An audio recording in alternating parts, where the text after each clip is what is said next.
Students, आज के class में आपका वेलकम है। और आज की क्लास में हम लोग स्टडी करेंगे अग्रदिशिक बायस पीएन संधि डायोड के बारे में डिटेल से।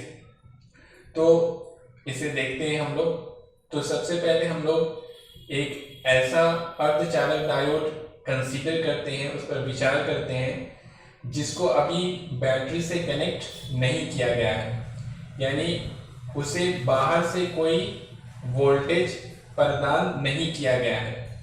तो ऐसे डायोड पर हम लोग सबसे पहले विचार करते हैं, कंसीडर करते हैं। तो यहाँ पे आप देख सकते हैं कि यहाँ पर एक अर्धचालक डायोड है। अब ये कैसे बनाया गया होगा? तो इसकी एक फलक में यानी इस तरफ त्रिसंयोजी अशुद्धियों को मिलाया गया है और इस तरफ पंच संयोजी अशुद्धियों को मिलाया गया है, जिसके कारण इधर विवर की संख्या इलेक्ट्रॉन की संख्या से अधिक होगा और इधर इलेक्ट्रॉन की संख्या विवर की संख्या से अधिक होगा। तो सांद्रता में जो अंतर होगा, यानी इधर इलेक्ट्रॉन ज्यादा है, इधर विवर ज्यादा है, तो इसके कारण क्या होगा कि इलेक्ट्रॉन का इस तरफ से यानी एन फलक से पी फलक की ओर और विवर का पी फलक से एन फलक की ओर विसरण होगा। और इस विसरण के कारण यहाँ पर धनात्मक आवेश और यहाँ पर ऋणात्मक आवेश का निर्माण होगा। और इस धनात्मक और ऋणात्मक आवेश से बना हुआ ये जो क्षेत्र है, इसे हम लोग कहते हैं रिक्तीकरण क्षेत्र। यहाँ तक हम लोगों ने पढ़ा था और इसके साथ ये भी पढ़ा था कि धनात्मक आवेश के कारण इस तरफ का जो विभव होगा वो धनात्मक होगा और ऋणात्मक आवेश के कारण इस तरफ का विभव ऋणात्मक होगा। और ये इस तरफ के विभव और इस तरफ के विभव में जो अंतर होगा, यानी धनात्मक विभव और ऋणात्मक विभव के बीच के अंतर को कहा जाता है रोधिका विभव कहते हैं। और रोधिका विभव को सूचित किया जाता है V0 से। तो मान लेते हैं कि इधर जो धन आवेश है, इसके कारण जो इधर का धनात्मक विभव है, इसको इस वाली रेखा से सूचित किया था, इस वाले लाइन से जो ऊपर में है। क्योंकि ये धनात्मक विभव है, इसलिए इसका लाइन क्या रखा गया? ऊपर रखा गया। और इधर ऋण आवेश है और इसके कारण इधर का जो विभव होगा वो ऋणात्मक विभव होगा और इसके लिए यहाँ पर ये रेखा खींचा गया है। तो ये धनात्मक विभव का रेखा है और ये ऋणात्मक विभव का रेखा है। इसी को हम लोग यहाँ पर भी डैश से खींचे हैं और ये धनात्मक विभव का रेखा हो गया, ये ऋणात्मक, और इन दोनों के बीच का जो अंतर होगा उसे कहा जाएगा रोधिका विभव और V0 से इसे सूचित किया जाता है। जैसे कि मान लेते हैं कि यहाँ पर है +5 वोल्ट और यहाँ पर है -5 वोल्ट। समझने के लिए बता रहे हैं, अगर 5 वोल्ट है और यहाँ पर है -5 वोल्ट, तो इधर से हम लोग जैसे जैसे आगे बढ़ेंगे तो ये विभव बढ़ता जाएगा, -5 से -4, -3, -2, -1, 0, 1, 2, 3, 4, 5 हो जाएगा। तो इस तरह से इधर का विभव क्या होगा? ऋण आवेश के कारण ऋणात्मक और इधर का विभव धन आवेश के कारण धनात्मक होगा। वास्तव में +5 और -5 वोल्ट नहीं होता है, इससे बहुत कम होता है। अभी हम लोग देखेंगे कैसे होता है, कितना होता है, सिलिकॉन के लिए क्या होता है, जर्मेनियम के लिए क्या होता है। तो अब देखिए, ये सारी बातें हम लोगों ने इससे पहले वाली क्लास में भी इस सब चीजों को स्टडी किया हुआ था। अब देखिए, ये अभी इसको बैटरी से कनेक्ट नहीं किया गया है। अब इसे हम लोग बैटरी से कनेक्ट करेंगे, बैटरी से जोड़ेंगे और इसे जोड़ना किसमें है? अग्रदिशिक बायस में जोड़ना है। तो अग्रदिशिक बायस के बारे में हम लोगों ने पढ़ा था कि जब अर्धचालक डायोड के पी फलक को बैटरी के धनात्मक टर्मिनल से और एन फलक को बैटरी के ऋणात्मक टर्मिनल से जोड़ा जाता है, तो ऐसे डायोड को कहा जाता है अग्रदिशिक बायस पीएन संधि डायोड कहते हैं। तो यहाँ पर हम लोग जोड़ते हैं, तो इसका ये पी वाला फलक है और इधर एन वाला फलक है। तो पी फलक को यानी इसे जोड़ेंगे, जोड़ा जाएगा, यहाँ से तार ले जाएंगे और ले जाने के बाद इसे बैटरी से जोड़ा जाएगा। बैटरी के ये धनात्मक टर्मिनल हो गया और ये इसका छोटा वाला लाइन ऋणात्मक टर्मिनल हो गया। और एन वाले फलक को यानी इस वाले फलक को जोड़ा जाएगा बैटरी के ऋणात्मक टर्मिनल से। तो तार ले जाके इस तरह से तार से इस तरह से जोड़ देंगे। तो अब ये वाला डायोड क्या हो गया, अग्रदिशिक बायस पीएन संधि डायोड हो गया। यानी पी फलक को जोड़ दिया गया है बैटरी के धनात्मक टर्मिनल से और एन फलक को जोड़ दिया गया है बैटरी के ऋणात्मक टर्मिनल से। तो ये हो गया अग्रदिशिक बायस पीएन संधि डायोड हो गया। अब मान लेते हैं कि बैटरी का जो वोल्टेज है वो है V वोल्टेज है, बैटरी का वोल्टेज V है और इन दोनों यहाँ यानी कि इस तरफ और इस तरफ के बीच का जो विभव में जो अंतर है उसे हम लोग कहते हैं रोधिका विभव। और यहाँ पर जो विभव में जो अंतर है यानी विभवांतर, यहाँ पर का वोल्टेज कितना है, V नॉट है। समझे, यहाँ इन दोनों के बीच, इधर और इधर के बीच का जो वोल्टेज है वो है V नॉट और बैटरी का वोल्टेज है V। अब जैसे ही वोल्टेज बैटरी को इससे जोड़ेंगे तो इसके यानी कि बैटरी के विभव के कारण क्या होगा। तो देखिए यहाँ पर हम लोग देख रहे हैं कि बैटरी का ऋणात्मक टर्मिनल है और ये ऋणात्मक टर्मिनल है। ये ऋणात्मक टर्मिनल क्या करेगा, इसका प्रभाव क्या होगा कि ये एन फलक में जो इलेक्ट्रॉन है, इलेक्ट्रॉन भी होता है ऋण आवेशित, तो ये भी है ऋण आवेशित, ये जो टर्मिनल है वो ऋण आवेशित है और इलेक्ट्रॉन भी है ऋण आवेशित। तो ये क्या करेगा, इस पर प्रभाव डालेगा प्रतिकर्षण का, यानी ये क्या करेगा, इसको प्रतिकर्षित करेगा। यहाँ पर जो इलेक्ट्रॉन्स है, ये सारे इलेक्ट्रॉन को ये क्या करेगा, प्रतिकर्षित करेगा, यानी ये क्या करेगा, इन सब को इधर धक्का देना चाहेगा, यानी इधर शिफ्ट करना चाहेगा, इधर जाने के लिए इसे मजबूर करेगा। और इधर धनात्मक टर्मिनल बैटरी का और ये सब विभव है। और विभव के बारे में हम लोगों ने पढ़ा था कि विभव क्या होता है, धन आवेशित कण की तरह व्यवहार करता है। एक मिनट लाइट कट गया। तो इसके कारण क्या होगा कि ये क्या करता है कि विभव जो है धन आवेशित कण की तरह व्यवहार करता है। तो इसके कारण क्या होगा कि ये धन आवेश के कारण इस पर क्या प्रभाव पड़ेगा, इस पर प्रतिकर्षण का प्रभाव पड़ेगा। ये धन आवेश है और ये विभव भी धन आवेश की तरह व्यवहार करता है। तो ये क्या करेगा, इस पर बल लगाएगा प्रतिकर्षण का। तो प्रतिकर्षण का बल लगाएगा तो ये टर्मिनल इसको क्या करेगा, सारे विभव को इस तरफ प्रतिकर्षित करेगा, यानी इधर इस तरफ से धकेलना चाहेगा, इस तरफ से इधर ले जाना चाहेगा। तो इलेक्ट्रॉन यानी ऋणात्मक टर्मिनल के कारण इलेक्ट्रॉन को इधर धक्का मिलेगा और विभव को इधर धक्का मिलेगा। तो ये जो इलेक्ट्रॉन्स है ये सब थोड़ा सा इधर इस तरफ शिफ्ट होगा और विभव इधर शिफ्ट होगा। इस शिफ्टिंग के कारण यानी कि इलेक्ट्रॉन जो इधर से इधर आएगा और थोड़ा सा विभव जो इधर से इधर हल्का सा शिफ्ट करेगा, इसके कारण ये जो रिक्तीकरण क्षेत्र है, पहले रिक्तीकरण क्षेत्र यहाँ से यहाँ तक था, लेकिन इलेक्ट्रॉन जब थोड़ा सा इधर शिफ्ट होगा और विभव थोड़ा सा यहाँ से यहाँ शिफ्ट होगा, इस तरफ खसकेगा, तो इसके कारण ये रिक्तीकरण क्षेत्र थोड़ा सा क्या होगा, छोटा हो जाएगा। समझिए, रिक्तीकरण क्षेत्र क्या होगा, छोटा हो जाएगा।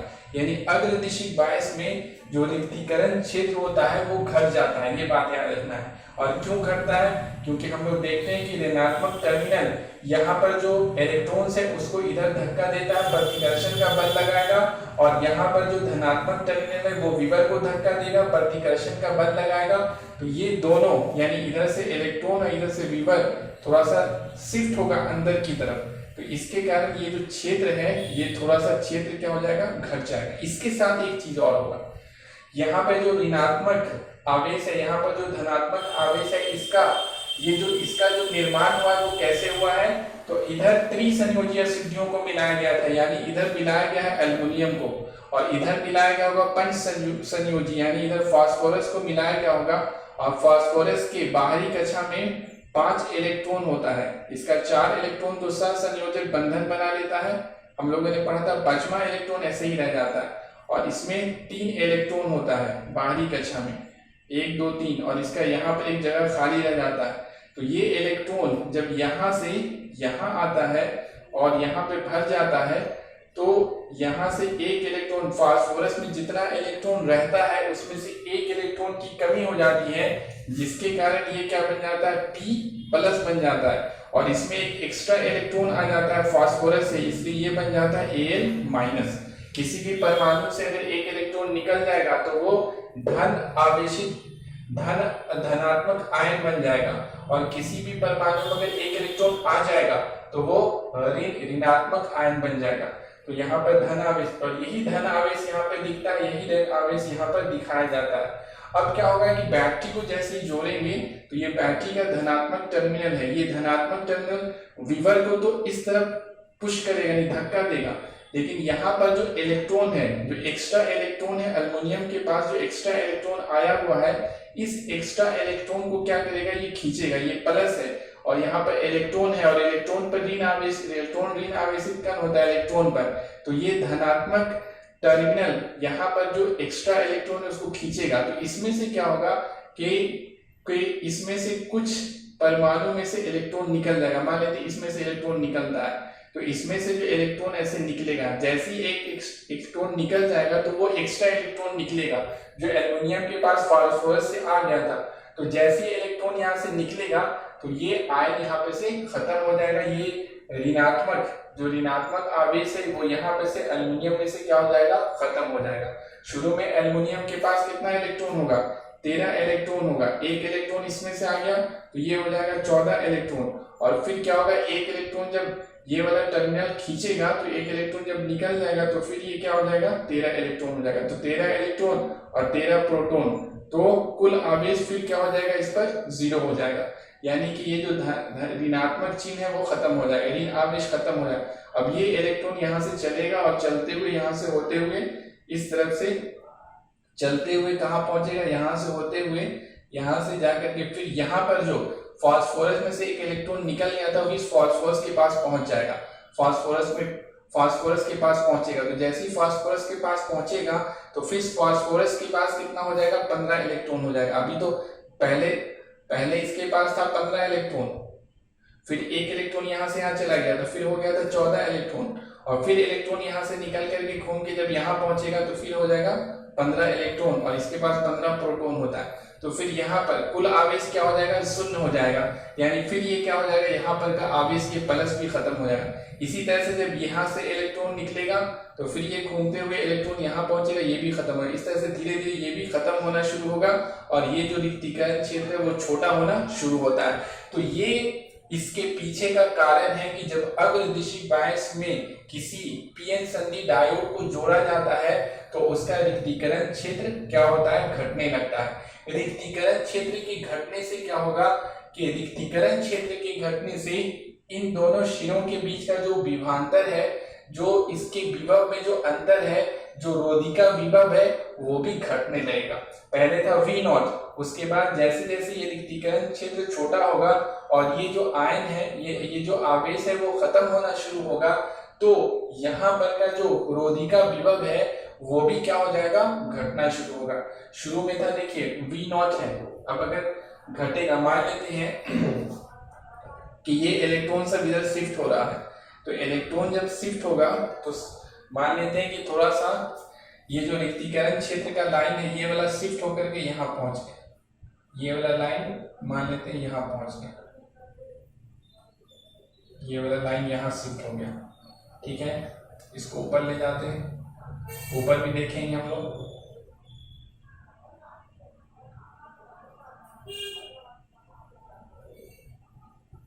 और ये वाला लाइन जो है थोड़ा शिफ्ट होके यहाँ पहुंच गया,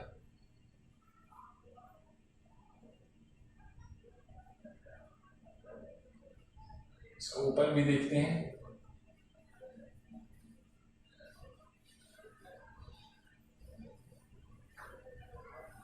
ये यहाँ आ गया, तो अब देखिए ये वाला लाइन यहाँ से ऐसे गया ऋणात्मक, ये अब खत्म हो गया, ये लाइन हटा देते हैं, और ये लाइन का अब क्या हो गया, खत्म हो गया। और ये जो इलेक्ट्रॉन है थोड़ा शिफ्ट कर जाएगा, यानी कि इलेक्ट्रॉन पहले यहाँ था अब यहाँ आ गया, ये इलेक्ट्रॉन भी थोड़ा क्या होगा, शिफ्ट हो जाएगा, ये इलेक्ट्रॉन भी थोड़ा क्या होगा, ये सब शिफ्ट होगा, समझे। इस तरह से ये सब इलेक्ट्रॉन क्या होगा, इधर से विवर क्या होगा, शिफ्ट होगा, ये विवर यहाँ तक थोड़ा शिफ्ट हो गया, इधर हो गया, ये यहाँ शिफ्ट हो गया, ये और इधर शिफ्ट हो गया, इस तरह से ये सब क्या होगा, शिफ्ट हो जाएगा। अब देखिए ये इस ऋणात्मक जो आवेश है उसके कारण यहाँ पर जो विभव का जो लाइन होगा, ऋणात्मक विभव का लाइन यहाँ पे कट कर रहा है, तो ये लाइन थोड़ा सा ऊपर हो जाएगा, ये लाइन यहाँ से ऐसे हो जाएगा, ये लाइन आपका बन गया ऋणात्मक विभव का। और ये लाइन यहाँ से गया है, यहाँ पर इसको कट किया है, तो ये धनात्मक जो आवेश है उसके कारण जो धनात्मक विभव होगा उसका लाइन यहाँ पे चला गया। तो देखिए अब इसके कारण यहाँ पे खींचेंगे तो ये लाइन हो जाएगा, यहाँ से आप देख सकते हैं कि ये लाइन हो जाएगा, यहाँ से ये लाइन हो जाएगा। यानी देखिए पहले लाइन यहाँ से यहाँ तक था, अब लाइन यहाँ से यहाँ तक हो गया, यानी कि ये अब हमारा दोनों, यानी ये धनात्मक विभव का लाइन है और ये ऋणात्मक विभव का लाइन है। जैसे रिक्तीकरण क्षेत्र छोटा हुआ तो धनात्मक विभव का ये लाइन हो गया, ये ऋणात्मक विभव का लाइन हो गया, और इन दोनों के बीच का जो अंतर होगा वो कितना होता है, तो इसका शुरू में रोधिका विभव था V0, वोल्टेज था V0, तो V0 में से क्या किया जाता है, बैटरी के वोल्टेज को घटाएंगे तो यहाँ और यहाँ यानी इधर और इधर के बीच का जो विभव में अंतर है, जो रोधिका विभव होगा, प्रभावी रोधिका विभव होगा, वो हमारा यहाँ मिल जाएगा। यानी कितना होगा, अब कितना होगा, बैटरी के जोड़ने के बाद, बैटरी को जब नहीं जोड़ा गया था उस समय इन दोनों सिरों के बीच का, इन दोनों के बीच का धनात्मक आवेश और ऋणात्मक आवेश के बीच का जो विभवांतर था, जिसको हम लोग रोधिका विभव कहते हैं, वो V0 था। लेकिन जैसे बैटरी को जोड़ा गया तो अब कितना हो जाएगा, V0 माइनस V हो जाएगा। ये सब लाइन हटा देते हैं ताकि आपको ये भी हटा देते हैं, ये सब हट जाएगा, ये भी हट जाएगा, ये लाइन भी हट जाएगा। अब देखिए ये भी खत्म, अब ये इतना हो गया, पहले था इतना और अब इतना हो गया। शुरू में था V0 और अब कितना हो गया, V0 माइनस V होगा। तो जैसे बैटरी को जोड़ा जाता है अग्रदिशी बायस में रिक्तीकरण क्षेत्र घट जाता है, और रिक्तीकरण क्षेत्र के घटने से रोधिका विभव भी घटता है, और रोधिका विभव को निकाला कैसे जाएगा, तो जितना बैटरी का वोल्टेज दिया गया है और रोधिका विभव का जो शुरू में वोल्टेज था, इन दोनों को घटा दिया जाएगा तो प्रभावी वोल्टेज हमें मिल जाएगा। इधर का और इधर का, धनात्मक आवेश और ऋणात्मक आवेश के बीच का हमें प्रभावी वोल्टेज मिल जाएगा। तो प्रभावी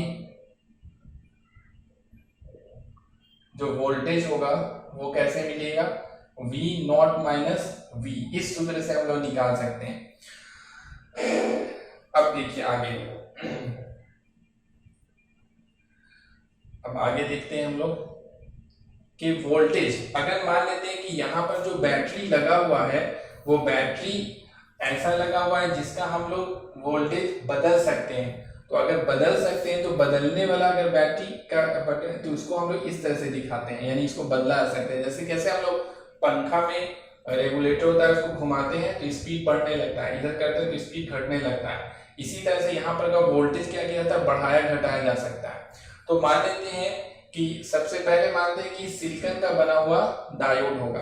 तो सिलिकॉन का बना हुआ डायोड है, तो सिलिकॉन के बने हुए डायोड में जो रोधिका विभव होता है, तो हम लोग जानते हैं कि रोधिका विभव होता है, सिलिकॉन के लिए जो रोधिका विभव होता है वो होता है कितना, 0.7 वोल्ट होता है। ठीक है, अब अगर मान लें बैटरी जो दिया गया है उसका वोल्टेज है, शुरू में उसका वोल्टेज हम लोग ने लिया है 0.1 वोल्ट। तो जैसे ही वोल्टेज को यहाँ पर 0.1 वोल्ट का वोल्टेज यहाँ पे दिया जाएगा तो यहाँ पर का रिक्तीकरण क्षेत्र थोड़ा सा घटेगा, उसके कारण यहाँ पर का जो प्रभावी वोल्टेज हो जाएगा वो कितना हो जाएगा, यहाँ से रखेंगे तो 0.7 माइनस, और ये इसका यहाँ पे मान रखेंगे V का मान तो 0.1, तो ये हो जाएगा 0.6 वोल्ट हो जाएगा।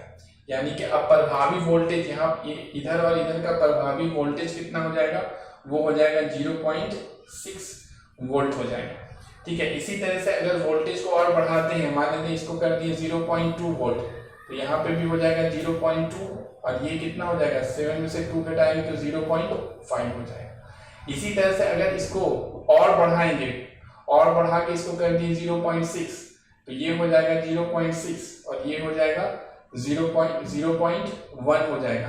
अब कितना है, यानी इधर और इधर के विभव में जो अंतर होगा वो कितना होगा, 0.1 वोल्ट हो जाएगा।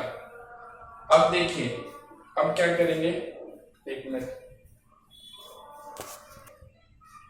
अब देखिए अगर बैटरी का वोल्टेज बढ़ा करके अगर 0.6 से अगर 0.7 कर देते हैं तो यहाँ पर V नॉट तो आपको 0.7 है और VB कितना हो गया 0.7 हो गया, तो ये कितना हो गया 0 वोल्ट हो गया।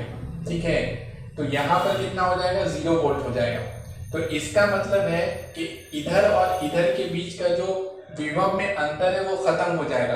अंतर में खत्म होने का मतलब रिक्तीकरण क्षेत्र खत्म हो जाएगा। ये पूरा धनात्मक आवेश और ये ऋणात्मक आवेश ये सब खत्म हो जाएगा। जैसे ये सारा चीज खत्म होगा तो अब हम लोग धारा पे बात करते हैं, विद्युत धारा पे। तो देखिए जैसे ये सब खत्म होगा तो ये सारा जो इलेक्ट्रॉन है, बहुसंख्यक इलेक्ट्रॉन, और इधर क्या है विवर है, खाली स्थान है, ये सारा इलेक्ट्रॉन अचानक इधर से इधर बहना शुरू हो जाएगा, इधर से इधर आना शुरू हो जाएगा, और इस बहुसंख्यक इलेक्ट्रॉन के इधर से इधर विसरित होने के कारण जो धारा बनता है उसे हम लोग कहते हैं विसरण धारा। तो अचानक विसरण धारा बहुत तेजी से बढ़ जाएगा। ठीक है, शुरू में भी विसरण धारा होगा लेकिन बहुत कम होगा। जैसे जैसे रिक्तीकरण क्षेत्र छोटा होने लगेगा वैसे वैसे यहाँ पर का जो इलेक्ट्रॉन है वो ये वाला जो क्षेत्र है उसको क्रॉस करके इधर जाना शुरू करेगा। लेकिन ये सब आवेश के कारण उतना तेजी से नहीं जा पाएगा। ये सब रुकावट है, यहाँ पे देखिए ऋण आवेश है और इधर इलेक्ट्रॉन है, ये भी ऋण आवेश है। तो ये सब जो ऋण आवेश है वो इस इलेक्ट्रॉन को इधर से इधर जाने देना नहीं चाहेगा। लेकिन कुछ ऐसा इलेक्ट्रॉन समझ लीजिए जैसे जिद्दी टाइप का इलेक्ट्रॉन कि हम जाएंगे, तो कुछ इलेक्ट्रॉन इधर से इधर आता रहेगा जिसके कारण धारा थोड़ा थोड़ा बहता रहेगा। जैसे जैसे वोल्टेज को बढ़ाएंगे तो वैसे वैसे रिक्तीकरण क्षेत्र छोटा होगा और वैसे वैसे इलेक्ट्रॉन ज्यादा से ज्यादा इधर से इधर आएगा, वैसे वैसे धारा धीरे धीरे क्या होगा बढ़ना शुरू होगा। और उस स्थिति में, किस स्थिति में, जब बैटरी का वोल्टेज और रोधी का विभव दोनों एक दूसरे के बराबर हो जाएगा, यानी कि V नॉट के बराबर हो जाएगा। V बराबर हो जाएगा किसके, V नॉट के। तो इस स्थिति में क्या होगा कि प्रभावी वोल्टेज यानी इधर और इधर का वोल्टेज में अंतर खत्म हो जाएगा, 0 वोल्ट हो जाएगा। यानी ये जो रिक्तीकरण क्षेत्र है वो बिल्कुल घटते घटते खत्म हो जाएगा, सारा धन आवेश ऋण आवेश सब खत्म हो जाएगा।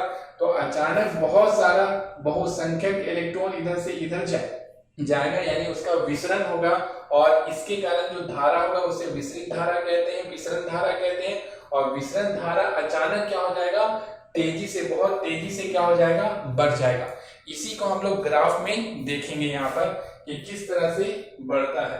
अब ग्राफ में देखते हैं हम लोग, तो देखिए होता क्या है कि शुरू में अगर बैटरी का वोल्टेज रखते हैं 0.1 वोल्ट, ये देखिए ये जो है बैटरी के वोल्टेज का रेखा है, और ये क्या है, इसमें बहने वाली धारा यानी इधर से इधर बहेगा। समझिए ये सब इलेक्ट्रॉन इधर से इधर भी जाएगा और इधर से इधर होते हुए इस तरह से, यानी धारा P से किधर N से किधर भरेगा, यानी सॉरी इलेक्ट्रॉन इधर से इधर जाएगा, यानी ये सब इलेक्ट्रॉन इधर से इधर जाएगा। और इलेक्ट्रॉन जिस दिशा में, इलेक्ट्रॉन का जिस दिशा में प्रवाह होता है, यानी आवेश का जिस दिशा में प्रवाह होता है उसके विपरीत दिशा में धारा की दिशा को लिया जाता है। तो ये सारा इलेक्ट्रॉन इधर जा रहा है, तो विसरण धारा किस तरफ होगा, विसरण धारा इधर से इधर बहेगा, यानी इस तरफ बहेगा। ठीक है, तो इस धारा को हम लोग देखो, ये जो धारा है तो इस धारा का ये ग्राफ है, विद्युत धारा का ये वाला लाइन है, मिली एम्पियर में बहता है, मिली एम्पियर में 20, 40, 60, 80 मिली एम्पियर। और ये वोल्टेज वोल्ट में है, 0.1 वोल्ट, 0.3 वोल्ट, 0.5 वोल्ट। तो जैसे ही बैटरी का वोल्टेज 0.1 रखेंगे तो ये सब इलेक्ट्रॉन, ये थोड़ा सा छोटा होगा, इलेक्ट्रॉन इधर से इधर आना शुरू होगा, लेकिन बहुत ज्यादा इलेक्ट्रॉन नहीं आएगा, जिसके कारण धारा जो बहेगी, विसरण धारा, वो क्या होगा, वो भी थोड़ा थोड़ा बहेगा। तो इसके लिए ग्राफ यहाँ से शुरू करेंगे, ये लाइन यहाँ से शुरू हो गई, धारा जैसे 0.1 देंगे तो धारा धीरे धीरे के ऊपर की ओर बढ़ रहा है। फिर 0.2 देंगे तो और धारा जो है बैटरी का जब ये बढ़ाएंगे तो और धारा जो है थोड़ा थोड़ा ऊपर जाने लगेगा। जब 0.3 करेंगे तो और ऊपर जाएगा, 0.4 करेंगे तो ये क्या होगा, और ऊपर जाएगा, 0.5 पे और जाएगा, 0.6 पे और जाएगा, और 0.7 पहुंचेगा तो सिलिकॉन की स्थिति में ऐसा होगा कि यहाँ पर का बिल्कुल ये सब रिक्तीकरण क्षेत्र खत्म हो जाएगा। अचानक बहुत सारा इलेक्ट्रॉन यहाँ जाएगा, जैसे आप कैसे ट्रैफिक में आप देखते होंगे कि सिग्नल पे क्या होता है, गाड़ी सब रुकी हुई होती है और जैसे ही ट्रैफिक वाला ग्रीन सिग्नल देता है, अचानक यानी कि जो रुकावट था वो खत्म हो गया, ग्रीन सिग्नल रेड सिग्नल रुकावट जैसे वो खत्म हुआ, ग्रीन सिग्नल को सारा गाड़ी बाइक फोर व्हीलर सब बहुत तेजी से इधर से क्रॉस करता है। उसी तरह से सब इलेक्ट्रॉन बहुत तेजी से आएगा जिसका अचानक धारा बहुत तेजी से बढ़ने शुरू हो जाए। तो 0.7 वोल्ट के बाद क्या होगा, सिलिकॉन की स्थिति में ये बहुत तेजी से क्या होगा, ऊपर की ओर, बहुत तेजी से ऊपर की ओर, यानी धारा बहुत तेजी से बढ़ने लगेगा। ये किस स्थिति में है, सिलिकॉन की। सिलिकॉन अगर जर्मेनियम का बना हुआ होता, जर्मेनियम का अगर जर्मेनियम अर्धचालक डायोड होता तो जर्मेनियम का जो रोधिका विभव होता है वो लगभग 0.3 होता है। तो बैटरी के 0.3 वोल्टेज पे ही समझे दोनों तरफ का जो अंतर क्या होता वो खत्म हो जाता, दोनों तरफ के जो प्रभावी वोल्टेज है वो 0 हो जाता, समझे। अगर जर्मेनियम का बना ये हुआ होगा तब इसी स्थिति में, तो जर्मेनियम की स्थिति में जो है अचानक 0.3 वोल्ट पे ही क्या होगा, ये रिक्तीकरण क्षेत्र खत्म हो जाएगा और अचानक यहाँ से क्या होगा, धारा बहुत तेजी से 0.3 वोल्ट से यहीं से क्या होगा, धारा बहुत तेजी से क्या होगा, ऊपर की तरफ शुरू हो जाएगी। ये किस स्थिति में है, ये जर्मेनियम की स्थिति में है। यहाँ पे लिख देंगे सिलिकॉन, ये ग्राफ आता है एग्जाम में तो इसलिए ये बता रहे हैं, इसको हम ग्राफ आगे में हम लोग को उतारना है। तो इस तरह से क्या होगा। अब अगर आप कोई कहता है कि अपवाह धारा के बारे में, तो देखिए अपवाह धारा, विसरण धारा अल्प बहुसंख्यक इलेक्ट्रॉन के कारण बहता है और अपवाह धारा अल्पसंख्यक इलेक्ट्रॉन, इन सब इलेक्ट्रॉन के कारण बहता है। लेकिन ये तो अल्पसंख्यक इलेक्ट्रॉन के कारण, तो अपवाह धारा पर ज्यादा कोई अंतर यानी ज्यादा कोई प्रभाव नहीं पड़ता है, वो लगभग क्या होता है, नियत होता है। विसरण धारा बहुत तेजी से बहता है लेकिन अपवाह धारा पे कोई प्रभाव नहीं पड़ता है। तो इस तरह से हम लोगों ने ये सारी चीजों को देखा।